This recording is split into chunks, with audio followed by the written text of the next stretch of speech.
Real quick, the only ask I could ever have of you guys is to help spread the word so we can help more women lose body fat, build muscle, reach their goals, and feel insanely confident. And the only way we can do that is if you rate, review, and share this podcast. So the single thing I ask for you to do is if you could leave a review. It will take you 10 seconds and it will mean the absolute world to me and may change the world of someone else. That is why my heart is in preventative medicine so much, so that I can help people in midlife, maybe their 60s, early 70s, get their health back so that they can be there for their family. Because heck, like, kids need their parents, grandkids need their grandparents. And I think that the society is just a better place with people of good health. We save so much money, so much energy, so much time, and have a greater quality of life if we can get and stay healthy now versus waiting until like you're 70 or 80, hoping that your doctor can fix it.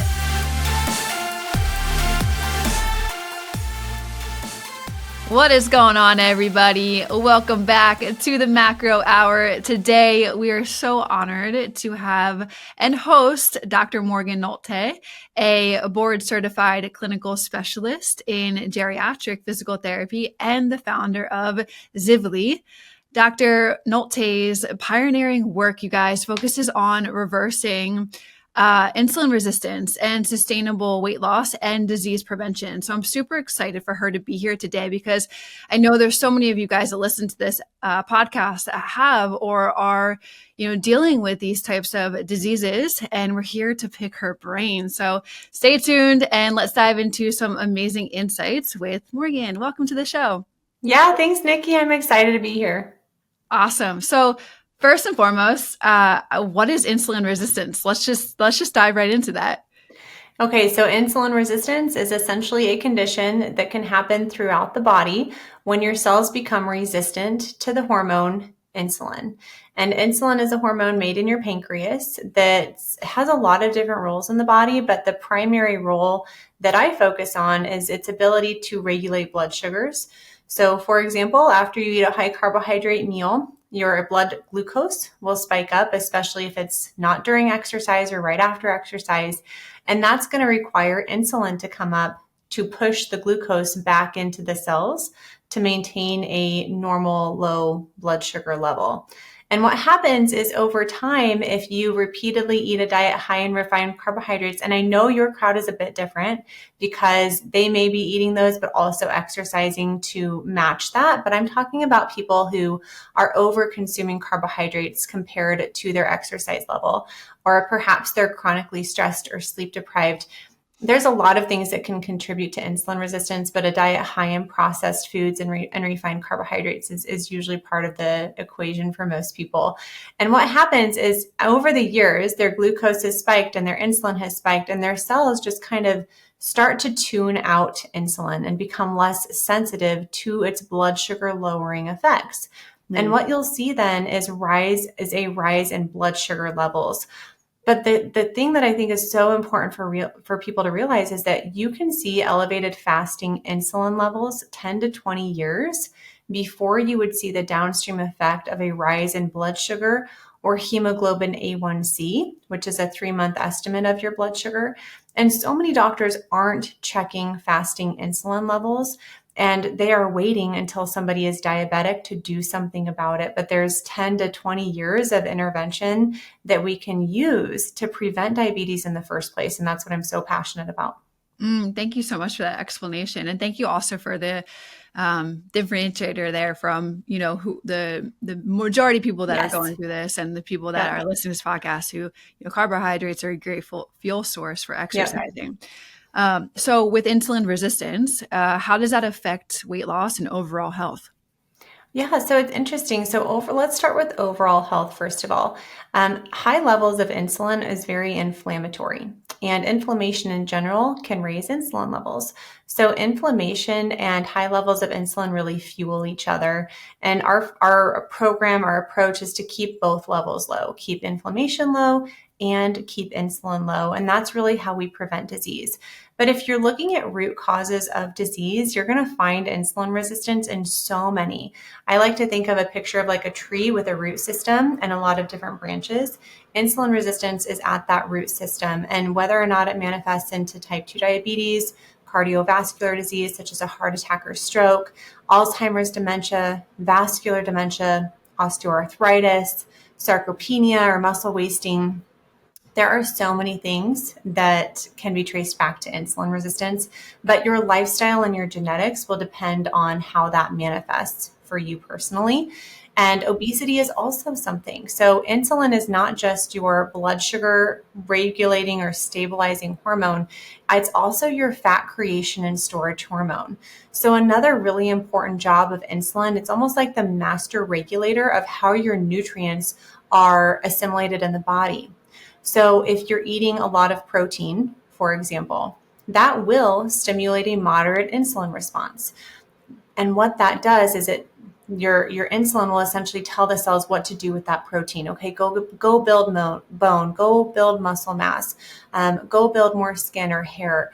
So insulin also tells your body what to do with the nutrients that you eat.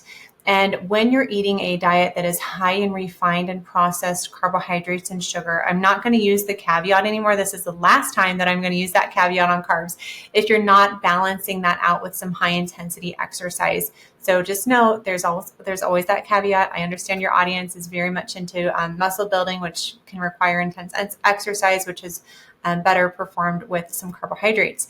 However, when that happens and you spike your insulin, that puts you in a fat storage mode. And so high levels of insulin will drive fat storage. Low levels of insulin will facilitate fat burning. And that's not to mean that calories don't matter. Low insulin calories are still calories. And if your goal is to lose body fat, you will have to be in an energy deficit. But from my experience in coaching and personal experience, that's going to be easier to do on a lower insulin diet. So low insulin doesn't necessarily mean low carb if you're doing a ton of exercise and stuff like that, but usually it does. So insulin resistance does contribute to obesity, but it's not always accompanied by obesity.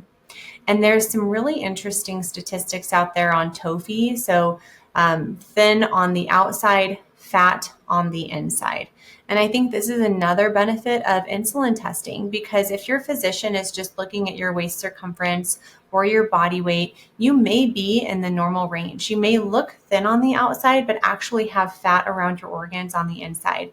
And when we test for insulin, we can catch that more effectively than if we're just looking at body weight or waist circumference. And that actually the same goes for metabolic healthy obesity. So if we're looking at like symptoms of metabolic syndrome, for example, low HDL cholesterol, high blood pressure, high blood sugar, high triglycerides, high waist circumference. When you only look at those factors, I think the statistic was like 50% of people with obesity are considered metabolically healthy. So in order to have metabolic syndrome, you have to have, I believe, like 3 or more of those criteria. And so when you check fasting insulin, that number reduces down to about 7%. So only 7% or so of people with obesity have healthy insulin levels.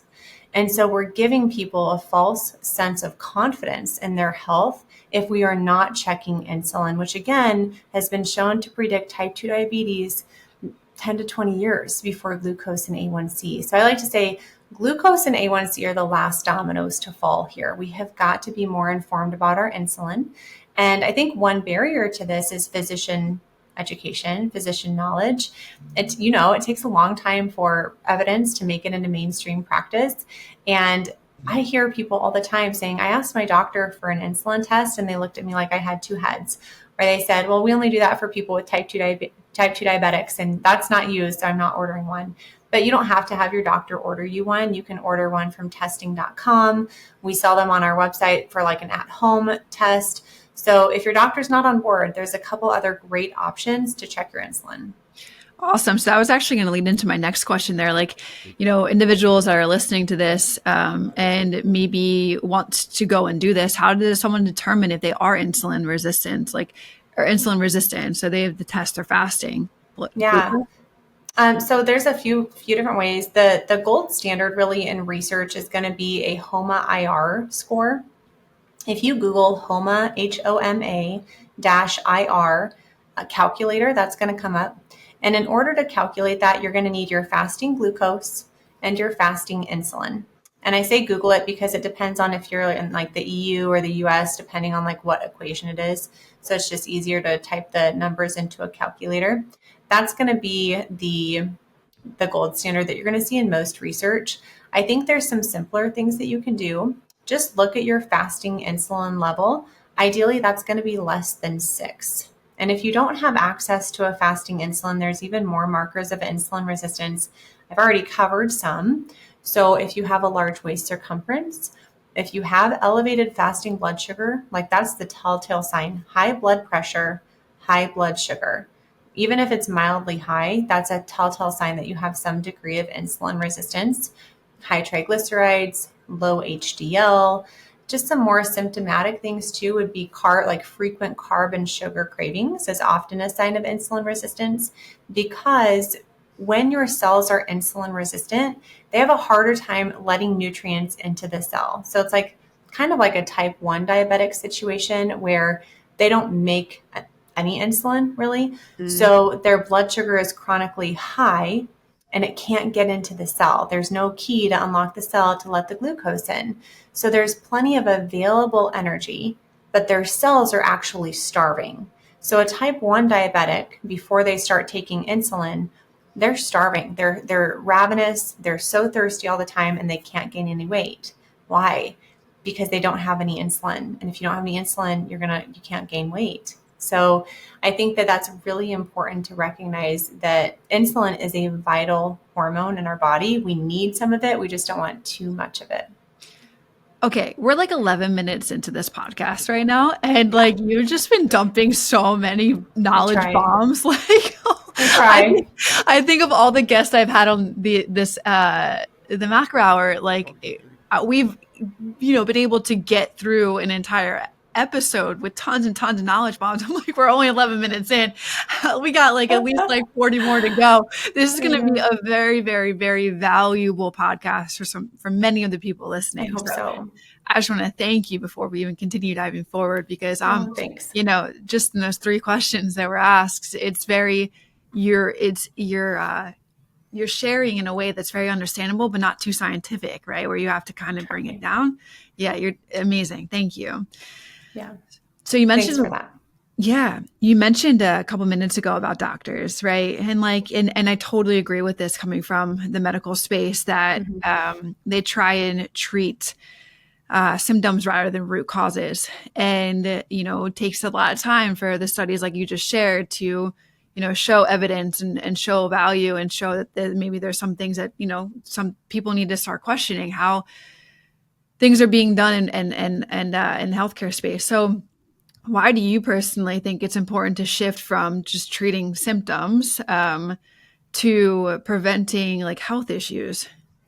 I've seen it. Nikki, I was a geriatric physical therapist, and the reason that I stopped doing that was my heart broke. Like, I saw so many people who had devastatingly low qualities of life. There was one lady who was morbidly obese, who I went to her home that was on the home care record, knocked on the door for her home care evaluation. The neighbors are like, oh, she had to move, months ago. I'm like, oh, great. You know how that goes. I'm like, someone in admin didn't do their job. What's this lady's address? Had to track her down. She was living in like this mobile home and in a bed in her living room, and terrible. She hadn't been out of bed in 10 months. She had to move because of the medical bills draining her bank account. She never did, from when I was working with her, get out of bed. And when the squad had to carry her in on a stretcher into her new home, they had to turn her sideways because she didn't fit through the door and she fell out on the door. And it's like, that is one story that will stay with me forever. Jeez. Another one is this sweet, sweet, sweet man who we worked together for 9 months. in rehab. We got so close. And he had had a fall in his apartment. He lived alone, and he had rhabdomyolysis, which for those who aren't in the medical field means severe muscle wasting. He had very uncontrolled type 2 diabetes. He was not overweight. He was actually probably underweight somewhat. One of those TOFI people, thin on the outside, fat on the inside. He had developed a huge ulcer on his ankle because he wasn't strong enough to get up from the floor, and a huge ulcer on his bottom from being bedbound. And in 9 months, we got him from being bedbound, Hoyer lift, which means a mechanical lift, to get in and out of bed because he was on the ground for 3 days till a neighbor found him, to walking independently with a walker, even though he couldn't feel his legs from the knees down because of the diabetic peripheral neuropathy. And then I found out later that Medicare came back and took back payments for months 6 through 9 of his stay in a skilled nursing facility. And I thought, what the heck? How many thousands of dollars were spent during these 9 months on resources for a preventable condition? And then I was like, what the heck caused them to take their money back? Turns out somebody in billing miscoded, and they put muscle weakness as the primary diagnosis instead of rhabdomyolysis. And I was just like, because of a coding error, this lovely business that I like that company a lot, lost thousands and thousands of dollars. And all the work that I did for 3 months rehabbing this person was not reimbursed. And it was just story after heartbreaking story like that made me want to do something about it. And it made me want to help people prevent diabetes. And then I saw it hit home. So my dad's a type 2 diabetic, and I saw he was way too young. But I saw the signs, candy bar every day after work, ton of sugar, obesity. His doctors didn't do anything about it besides prescribe him medications. And I thought, man, if only he would have known better. And he was really starting to experience some symptoms of brain fog. I was really worried about his cognitive health. His mobility was really declining. I didn't want him watching my children alone. I didn't want him carrying my babies around the house. And, he got a double hip replacement, which helped, but he also got his blood sugars under control. And I trust him with my children now. And, his quality of life has greatly improved. His energy levels have improved. And I have seen firsthand how many people slip through the cracks in traditional healthcare. Just this week, Nikki, I was doing a lab review for one of our Zivley members in office hours. And on it, I was looking at her glucose levels, which were 99, so very, very borderline pre-diabetic. And the normal value was 64 to 126. Oh. There wasn't even a middle zone of pre-diabetes. And I'm like, what is happening here? So her doctor probably wouldn't say anything about her blood sugar until she was diabetic. And then it would be oh, here's some metformin. And so many doctors are like that. They're ignoring pre-diabetes. I had a client who had prediabetes for over a decade. And when she finally started to look at her own lab work and interpret it for herself, instead of believe the little excellent that the doctor wrote at the top of the lab work every year, she's like, I have been pre-diabetic for 10 years. Oh my gosh. And my doctor didn't even tell me. And so this happens all the time. And I think that's why I'm so passionate about disease prevention, Nikki, is because I've seen firsthand how it affects my patients. But then here's the other thing that I like to say.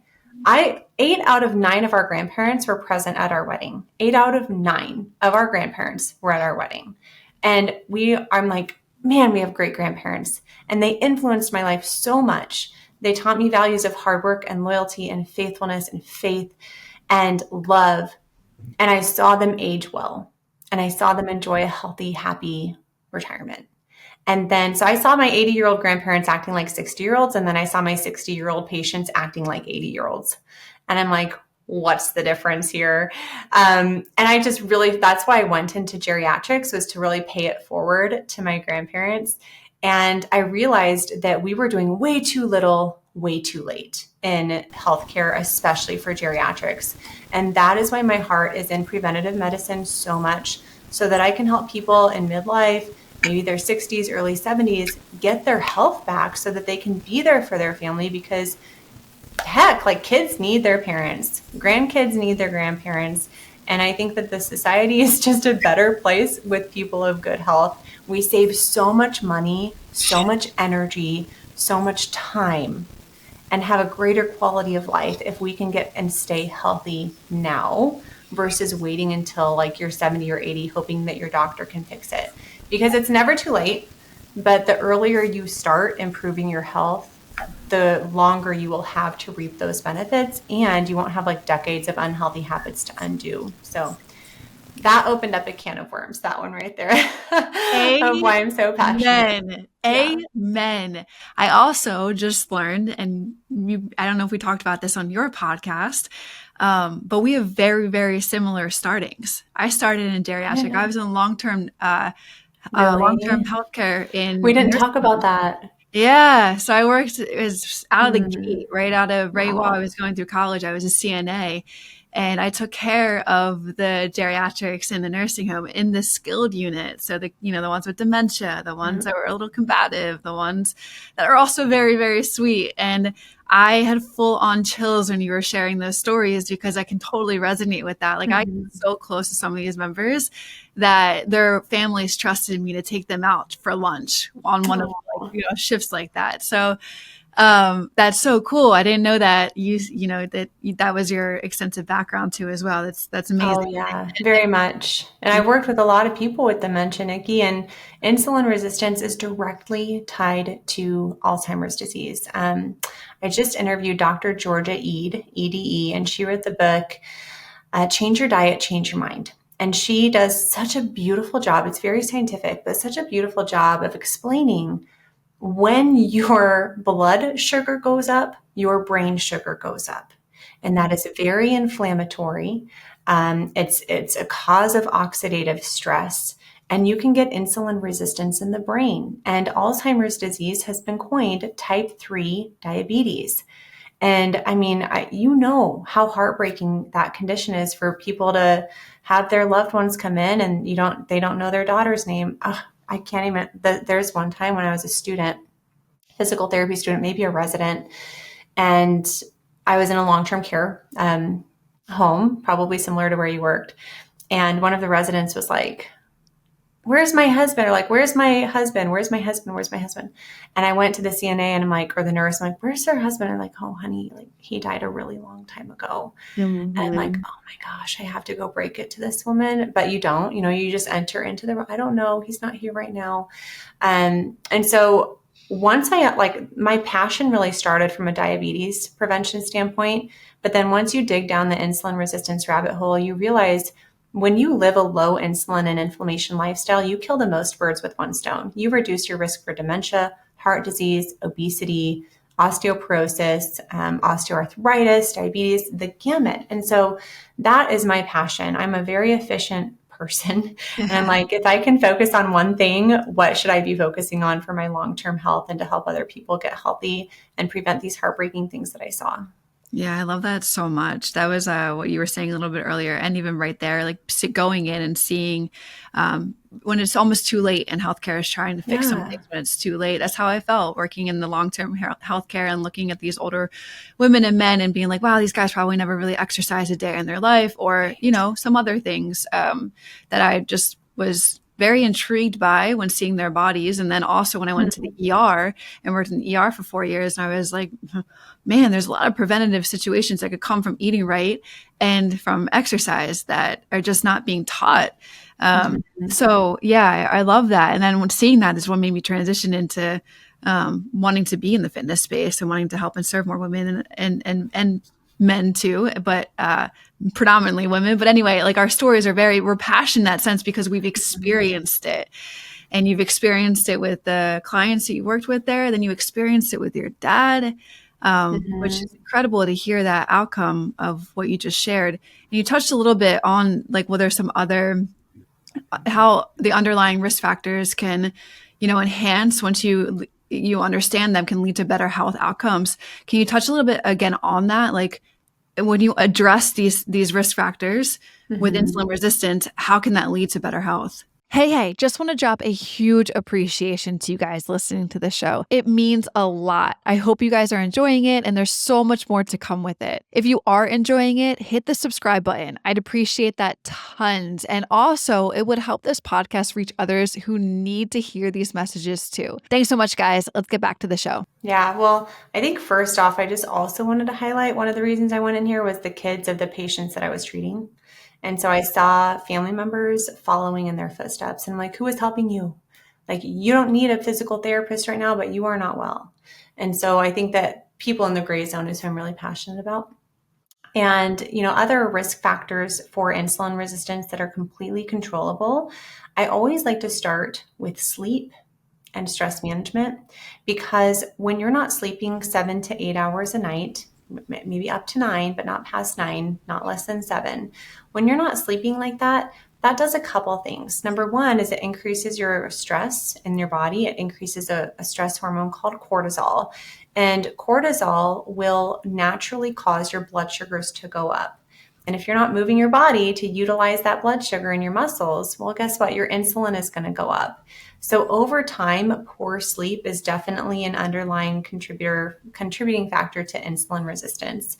The other thing there too is when we are sleep deprived, we are way more likely to overeat, and we are far more likely to crave carbohydrate foods. And that's because cortisol increases a substance in your body called NPY, which preferentially makes you want to eat carbohydrates. So it is not just you after a poor night of sleep, or if you're super stressed out at work and you're going to the candy jar, like that is your hormones. There are things that we can do to change your environment. So sleep is really crucial for good hormone health. As you know, that's where we really build our muscle. So it's important for so many things. The other thing is stress management. And I had a very long coaching call today with somebody for mindset. And, the action items that we came up with were creating boundaries around her work. She's working 60 hours a week, and creating more joyful activities in her life, because I had her reflect on the question, when I think about planning my meals, I feel. And she had a whole paragraph full of how the external was affecting the internal. But one thing that she said was, I feel like my spontaneity is taken away when I plan my meals, and then my fun is taken away and I need more fun. And I said, wow, that's a great line. You need more fun. How are we going to create boundaries around your work time to create more intentional rest and more fun, so that food is not your only source of restful, fun spontaneity? And so getting into the underlying factors that are leading people to be stressed out is very important. And then helping them create better thought habits and activity management habits. I like to say you can't manage your time. We all have 24 hours in a day, but we can manage our activities. So that's important too. Stress, sleep, physical activity, as you know, is so important. The more physically active we are, the more likely you are to prevent insulin resistance, because your muscles act as a sponge to soak up that glucose after a meal, and it reduces the insulin response to whatever you're eating, essentially. And I like to say a balance of activities is best. The cornerstone has got to be strength training for long-term health. At least twice a week of moderate to high intensity strength training for all major muscle groups is my baseline recommendation. And then different forms of cardio. I don't know how, specific you want to get there, is important, but flexibility too, I think is often overlooked. So just a nice comprehensive activity program.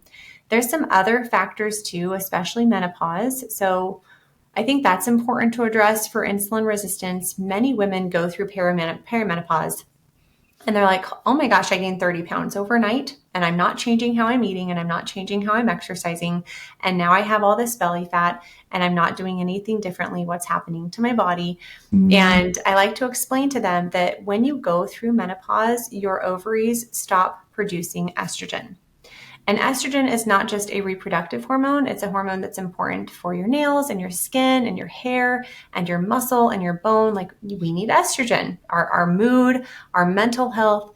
And so what happens, your body is very intelligent, and it has backup mechanisms to produce estrogen. And those are your adrenal glands and your adipose, or your fat tissue. And so as we transition through menopause, your fat tissue starts picking up some of the slack that your ovaries used to do for producing estrogen, and your adrenal glands do the same.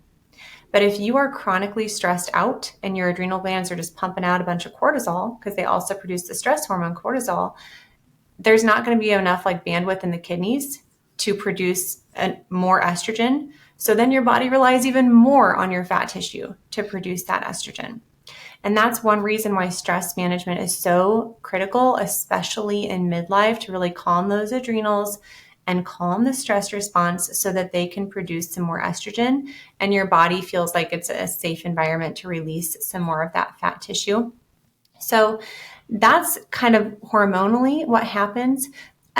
Your estrogen levels are going to drop anyways, but estrogen is an insulin sensitizing hormone, meaning when we have higher levels of estrogen, we have lower levels of insulin and lower levels of cortisol.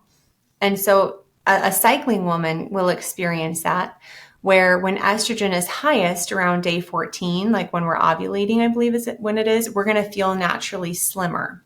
And then as our estrogen levels fall about the week before our period, insulin levels will naturally rise and we're going to feel more bloating. It happens in pregnancy. If you're looking at like a woman who's pregnant, insulin will just, it'll skyrocket. You can look at look up type 1 diabetic insulin needs during pregnancy, and you'll see that direct correlation between insulin and weight gain. So that is so pivotal to understand that women going through menopause, it is hormone. It's hormones, but it's not necessarily estrogen. It's insulin that's really driving the weight gain, the prediabetes, the high blood pressure that you're seeing in midlife. And the couple things that we can do is to recognize, what worked in your 30s and 40s is not going to work anymore.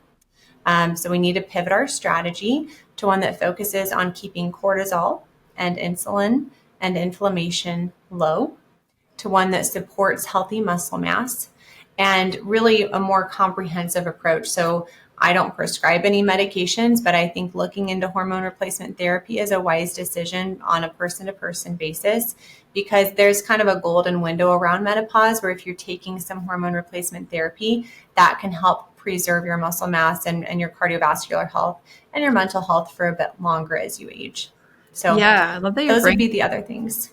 Yeah, I love that you touched on menopause there. We're going to dive into it. So, with the HRT, what you just mentioned, like HRT used to get a really bad rep, and now it's kind of being resurfaced as something that is, very beneficial for women that are, like you just said, like before the years of menopause. It's too late though if you're like 65, right, to do HRT.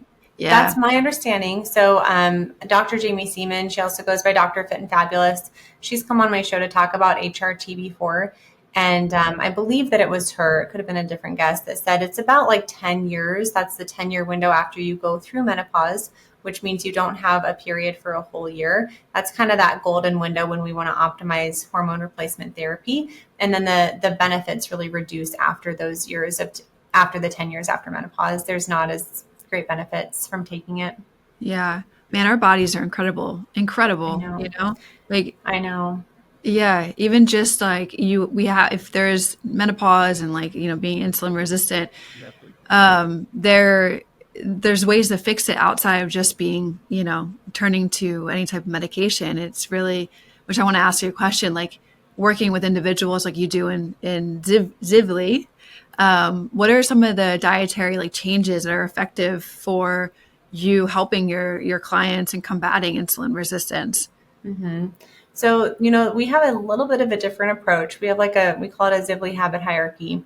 We start with mindset and sleep, and then we start with, because that's like the foundation. If you're not sleeping well, if you don't have a strong mindset and system of accountability for yourself, you're probably not going to follow through on anything else. And then we talk about water intake, at least half your body weight in ounces of water a day. And very important, especially during fat loss. Fat actually holds on to water. And so if you're dehydrated, your body is not going to want to release that fat because that's your water reserve as well as your energy reserve. So being well hydrated, electrolytes, I think, are important to supplement during fat loss, especially if you're using fasting. Really, we focus on protein next. So sleep, if you're sleeping well, if you're hydrating, if you're eating your protein, your carbohydrate cravings are naturally going to be lower. So a lot of people we work with have very intense sweets, carbohydrate cravings. They feel like they're addicted to sugar. So they just start cutting their carbs and sugar. And I'm like, you don't have the foundation in place to really help reduce your cravings in the first place. So for protein, I recommend about 1 gram per pound of ideal body weight. That's not maybe what some people feel like is realistic. So if someone's like 250 pounds and they think it's a realistic goal to get down to 170, that may even be above your ideal body weight. Your ideal body weight may be closer to like 140. So it'd be like 140 grams of protein. A great starting goal there is at least 30 grams of high quality protein per meal to support muscle health. So that's usually where we start from a nutrition standpoint, is water and protein. We also really recommend healthy fats. So we're not afraid of fat. Fat is the macronutrient that keeps the insulin response the lowest comparatively to protein or to, starches or sugars or those kinds of things. So fat is good.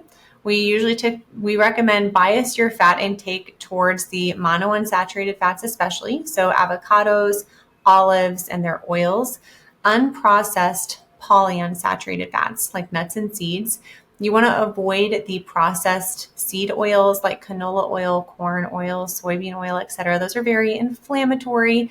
And even though they won't raise your insulin level, you won't see a blood sugar response, they're inflammatory for your cells, and ultimately they will drive insulin resistance. We're not afraid of saturated fats. I think it depends on the source and it depends on the person and their specific genetic risk factors for cardiovascular disease, whether or not we're recommending like eat as much as you want or bias your fat intakes, towards the ones that I just mentioned. We really recommend reducing the processed fats as much as possible. And they're kind of everywhere, like especially salad dressings. Many people think that they're eating healthy because they're eating like this huge salad with this little bit of protein, and then they're putting this dressing on top that's like loaded with added sugar and refined oils, and that's just not the way that we want to go. And then lastly, I think it's important too to mention gut health. I see a lot of people who are pretty dogmatic about like keto or carnivore, and they're forgetting about fibers and gut health in general.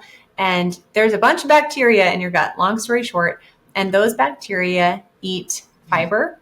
And so even though we can't digest the fiber, our bacteria can, and we do get some benefits. So we recommend 20 to 30 grams of fiber a day as well. And then for carbohydrates, it's really person specific. The more insulin resistant you are, the fewer carbohydrates you're probably going to be able to tolerate. And so I think a really nice starting place is like around 30 grams of net carbs per meal or less, which is, that's a pretty good amount of carbohydrates still. Definitely lower than like your typical processed American food diet, but very doable. And then depending on your levels of activity, we can strategically time some carbohydrates like before, during, after a workout to improve performance, but also reduce the insulin response of those carbohydrates. I think it's really interesting to note that I say that 30 minutes after a workout is like the golden window for eating carbohydrates without secreting insulin. So you're still going to see a blood sugar spike, but it's called a GLUT4 transporter. It's on the cell membrane of muscle, and it's like a tube slide that glucose slides down from the bloodstream into the cell. That GLUT4 transporter gets to the cell membrane via exercise or insulin, and they stay on the muscle cell membrane for about 30 minutes after exercise. So your glucose can just slide right down without the added insulin after exercise. So just to kind of sum that up again, we want to focus on water. You want to get 1 gram of protein per pound of ideal body weight, spread out ideally throughout the day in doses of at least 30 grams. And then we want 20 to 30 grams of fiber, and then fill in the rest of your calories with healthy fats. And then carbohydrates, depending on your level of insulin resistance and activity, kind of as tolerated. We also, I think it's important to note, when I make those recommendations, people also they're like, oh, what if my cholesterol goes up if I'm eating a bunch of meat and a bunch of fat? And there's just so much really, really good information out there right now proving that your total cholesterol and your LDL cholesterol have no indication whatsoever of your risk of cardiovascular disease. We must go deeper. There's so many great resources out there that explain this further. One of my favorites is an interview with Dr. Robert Lustig and Casey Means from Levels Health, where Dr. Lustig is explaining how to properly interpret your cholesterol panel. If people want to check out that resource, I think it's a really good one. But, long story short, it's very, very commonly misconstrued that total cholesterol and LDL have any indicator whatsoever of your risk for cardiovascular disease. And here's the problem. Doctors will see high LDL or high total cholesterol and be like, here's a statin. Oh, your cholesterol is high. You need to take a statin. And they don't look any deeper into like LDL particle number or LDL particle size, which are the two factors that are more important for cardiovascular risk. And statins directly like increase insulin resistance. Yep. So that's another factor. We talked about stress, sleep, movement, diet, but your medications that you're taking, there's actually a lot of medications that contribute to elevated levels of insulin resistance. So some blood pressure medications like beta blockers, statins, and then a lot of antipsychotic medications or like antidepressive or anxiety medications can also contribute to insulin resistance. So when we get to the root cause, which is diet and lifestyle, you're going to reduce your need for these medications in the first place, sometimes the ones that are like confounding the problem. Amen. Yeah. Thank you again. That was a lot. I want to unpack that a little bit, actually. I know, that was a lot. Yep. It's all good. It was a great stuff. And I love that we align on we talked about that on your podcast with the protein. And that's great that, you share the same value in getting the protein, the 1 gram per body weight of protein. And then dosing it out in 30 grams throughout the day. I love that. There was one question that I wanted to ask. I wanted to circle back to sleep. I love the foundational mindset, sleep, hydration. Like that's golden right there. Because like you said earlier on the podcast, man, managing your stress can totally help with insulin resistance and making that better. And then at the end, you had mentioned something about fiber and carbs. I want to circle back to that first, because there was somebody that just on the podcast recently that I had. We talked about fiber and carbs, but I couldn't pull this out enough the way that I wanted to. Would you recommend people to like fiber and carbs are the same? What do you think? No. I agree. Okay. No. Why? So, technically I like to explain there's 3 types of carbohydrates. And this is a little bit misleading, but I think it's easiest to understand. Starches, sugars, and fibers are like the 3 big categories of carbohydrates. The caveat there is that starch is just a type of sugar. So if we're breaking sugars down, I think this is really helpful. There's like 3 main simple sugars. There's glucose, fructose, and galactose.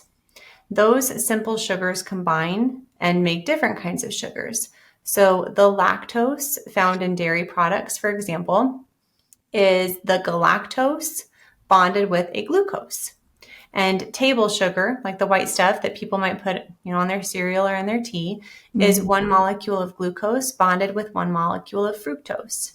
Whereas starchy foods like bread, rice, pasta, etc., those are many molecules of glucose, just bonded together. And that's why you might hear starch is just sugar. Starch is just many molecules of a type of sugar, glucose, bonded together. Fiber is none of those. Fiber is a completely different plant compound that acts totally differently in the body. And there's different types of fibers that have various benefits. But in general, I think that's why I can't ever tell someone like, don't eat fiber, because I know what it does to the gut. I know how beneficial it is to the gut microbiome. And I'm reading a book right now called Super Gut by Dr. William Davis, and his episode airs on my podcast next week at the time of this recording. I learned so much from him. And if you're a nerd like I am and you're going down the rabbit holes, you will find there is no required carbohydrate Like there's just not. There's essential proteins, like essential amino acids. There's essential fatty acids. But thus far, there have not been declared essential carbohydrates. So I think some people say, oh, your body can make all the glucose that it needs and keto. And like, yes, that's totally true. But if we're only focused on energy needs for like the brain and whatever, yeah, your body can make glucose from fat and protein, but we're forgetting about the gut health. And so I do not agree with, I don't know if that's what that person said, but no, fiber is in its own category. Fiber, when you eat fiber with your food, that's going to cause a slower and lower blood sugar and insulin response. It's going to feed your microbiome. It's going to help you feel full. It adds volume to the food. So it triggers satiety mechanisms from like the gastric stretching. Whereas carbs and sugar has a completely different hormonal effect in the body. So it has a different hormonal effect. It has a different physiological effect. It has a different effect on your gut health. So I don't think that we could say that fiber and starches and sugars, fiber and sugars to simplify it, are the same. Beautiful. Thank you so much for sharing that and elaborating on that, because I agree with you 1,000%. One of the main reasons, like it felt like it was like carbs was getting a bad hit, and that the fiber was more important than the carbs. And to that point, like you mentioned, like carbs with all the molecules that are involved, they're straight glucose, which is why I love talking about like why carbs are good in terms of building muscle and going and performing exercises, because that glucose is going to help them get through, a workout with sustained energy. But twofold to the strength training, I want you to elaborate why strength training and muscle is good when you're dealing with patients that are insulin resistant. Yeah. So, well, muscle, maybe you know the stat too. I thought it was like 80% of the glucose that we eat is deposited in muscle. Have you heard of that one? No, I haven't, but I firmly agree with that. I think it's something around there. So muscle acts as the reservoir for glucose that you eat after a meal. Well, the more muscle you have, it's almost like the bigger your garage, the more cars you can park in your garage before you have to have spillover onto the driveway. So the more muscle mass we have, the more glucose can be stored in the muscle mass in the form of muscle glycogen before it's shuffled off to the driveway, i.e. adipose stores or fat tissue. And so that's the primary reason that muscle is so important when we're talking about insulin resistance, is we want to reduce how much glucose spills over into the fat tissue. And ideally, we can pair our eating with some form of movement to reduce the insulin response after a meal. Beautiful. Love that. That's why I love carbs so much. I just can eat as much as I want because I have big muscles, essentially, It's true. It's totally true. And I think that's another reason why people's carbohydrate tolerance tends to decrease with age, and why they're like, I can't eat what I used to. Well, your muscle mass isn't what it used to be either. Exactly. And so if we focus on muscle mass, we can definitely eat more. And I do believe that we are in a movement maybe that is prioritizing strength training more. But I know when I was growing up, it was all about calories in, calories out. Cardio is king. You can see how many calories you're burning on the treadmill or the elliptical. You can't see the calories when you're lifting the weight. I know the temptation is like to get that instant gratification of a calorie burn, but recognize that you're still burning calories. I think, I don't remember what the study said, for sure, 24 hours after a strength training session. Do you know that one? For sure, 110%. It's like that epoch. It's what Orange Theory got Yes. really big on with their marketing. But Yes. it's with strength training in general. Yeah. Mm-hmm. So like the effects of cardio last, a little bit after the workout, but not near as long as after strength training. So we can't just focus on the immediate gratification of seeing the calorie burn, but we also have to emphasize protein in the diet, because in order to build muscle, we must have great strength training programming and we must have good protein. So both are important. Love this. Speaking your language, I know. You are speaking my language. It's music to my ears. I had just a second ago when you were talking about it, because I know that it's going to, all of this valuable information is going to resonate with the audience. But I know specifically, like, there's been people saying that in our community a lot of the time that they're insulin resistant. Yes, we understand. And they don't want to do strength training. And so it's a very small amount of people, but it's nice to have me who preaches a lot of the things, and then you have somebody else that comes on the podcast to preaching the same thing language. happens with my members. They're like, oh, you had so-and-so on and they said it like this, and that made way more sense to me than how you say it. And I'm like, I don't care how it gets in your head. I just want it to get in your head, whether it's from me or someone else. So yeah, this has been great. I even learned so much from you today, Morgan. So thank you for sharing. Your insights are invaluable, and the lives that you're helping, it's you can feel your passion as you're sharing what you love so much about. So talk a little about Zivly, and then where people can find you. I'll have all the descriptions in the link below, but where people can find you and a little bit about your program. Yeah, so we open enrollment for our program a couple times a year. Next is in September. It's a 12-week online course. I developed a curriculum that teaches people in depth all the things that we covered today. We cover macronutrients in depth, micronutrients, different forms of exercise, stress, sleep, mindset, habit change. We develop systems to help them implement these lifestyle changes.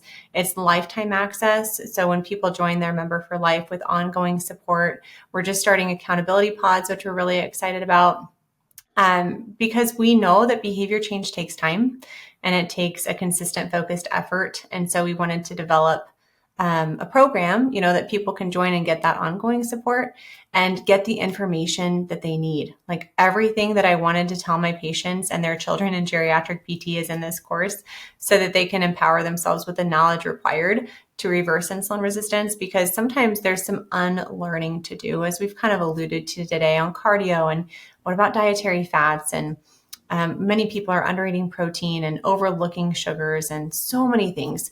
The mindset stuff is my personal favorite and passion, because you can have all the strategy in the world, but if you don't have the right mindset, it's going to fall on deaf ears. You're not going to follow through. You're not going to be consistent, and you're going to keep beating yourself up. So we really like to pair the strategy with the mindset. And if people kind of want to learn more about insulin resistance right away, we have a starter course they can take. They can go to zivly.com, which is zivli.com, and learn more about macros and insulin resistance that way. I have a YouTube channel, podcast. You were gracious enough to come on mine. It's the Reshape Your Health podcast. And I'm also on Instagram at Dr. Morgan Nolte. Amazing. Well, Morgan, thank you so much for being here and sharing your insights with the audience. Guys, go check her out. And again, thank you for being here. Thank you, Nikki. I appreciate it. Hey guys, real quick. If you're interested in taking your body to the next level, lose body fat, build more muscle, feel more confident, do it alongside one of our 30+ professional coaches. Work one-on-one with her to eliminate all of the guesswork that you may have. And all you need to do is just do the work that she tells you to do to get to those goals of yours. Now, to learn more, click the link below this podcast and apply to our VIP program right now.